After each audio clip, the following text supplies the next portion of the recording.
പശ്ചിമേഷ്യൻ സംഘർഷങ്ങൾ കടുത്ത സാഹചര്യത്തിൽ രാജ്യത്ത് LPG സിലിണ്ടർ വിലയിൽ കനത്ത വർധനവ്.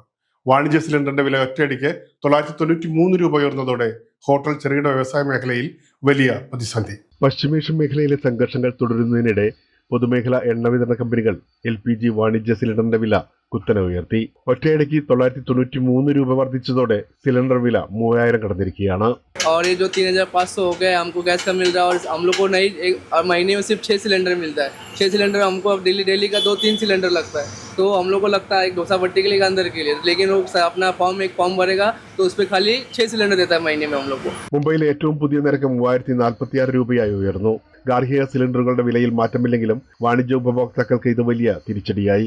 गैस का भाव बढ़ने की वजह से हमारे डोसा भट्टी बंद हो गया, खाना कम हो गया. इसकी वजह से हमारा सरकार से गुजारिश है कि अपना गैस का रेट कम करे और हमारा प्रॉब्लम सॉल्व करे. ഈ അപ്രതീക്ഷിത വർധനവ് ഹോട്ടൽ മേഖലയെ കടുത്ത സമ്മർദ്ദത്തിലാക്കിയിരിക്കുകയാണ്. ഭക്ഷണ വില ഉയർത്തേണ്ടി വരുന്ന സാഹചര്യമാണെന്ന് ഹോട്ടൽ ഉടമകൾ പറയുന്നു.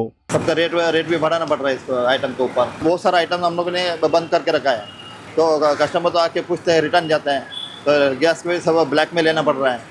तो यही लफड़ा चालू है, क्या करें. ഇതോടെ ഉപഭോക്താക്കളും ഹോട്ടലിൽ നിന്ന് അകന്നു പോകുന്ന സ്ഥിതിവിശേഷമാണ്. മൂന്നാം തവണ